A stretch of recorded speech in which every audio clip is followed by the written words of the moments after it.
Welcome students to the new physics class.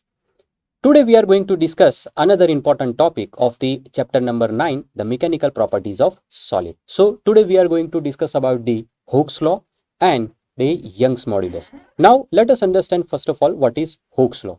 Now we know that when we apply the stress on any object, then the strain will be created into that object, right? So what Hooke says, Hooke was the name of one scientist. Okay, from his name, this law is called the Hooke's law, right? Now, the Hooke's law states that the amount of strain created into the object is always proportional to the stress, right? Means whatever we apply the stress, the same amount of strain will be created into that object. So mathematically, we can express that thing as the stress is always proportional to the strain, right? And this ratio holds within the elastic limit. So this statement is called Hooke's law, right? Now mathematically, if we remove this proportionality sign, then we have to put some constant. So we will put here stress is equal to some constant. Let us take Z for example. Here you can put any constant or you can put any letter for that, multiplied by strain. So this ratio I will take as stress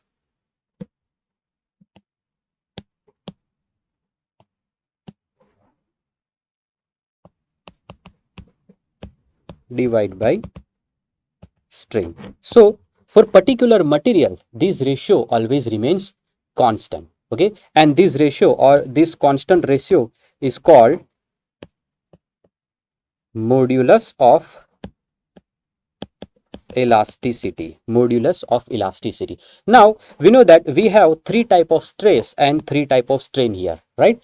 Now if we consider first of all, right now the one type of stress and one type, that is first type of stress and first type of strain, and that is the tensile stress and the longitudinal strain. Okay, so let us talk about, if we take the ratio of the tensile stress divided by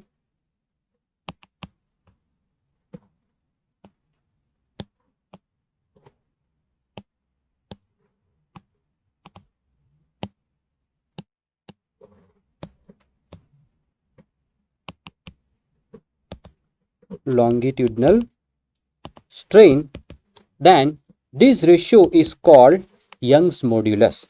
We will call it Young's modulus.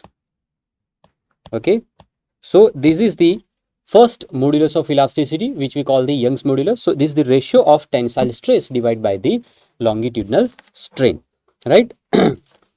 Now if we write this statement in the equation form, then we can write Young modulus is equal to tensile stress, which we define as the force per unit area, or more precisely we can say the restoring force per unit area, divided by the longitudinal strain we write as delta L by L. Okay, so this equation becomes F by A into L divided by delta L. Okay, so this equation is the Young's modulus. Now if we focus on this form of this equation, then we can easily understand that what this Young modulus is trying to say us. See, we can see here, to create the unit strain into the material or into the rod, precisely if we say, then whatever the required restoring force per unit area is called the Young's modulus, right?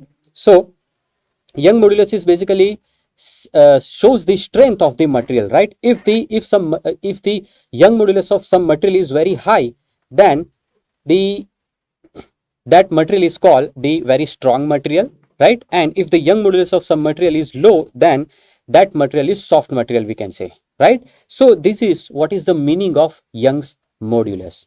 Okay, so there are another type of modulus of elasticity also, corresponding to another type of stress and to another type of strain. So that we will discuss into some another session. So this is it for the today's session. Thank you, students.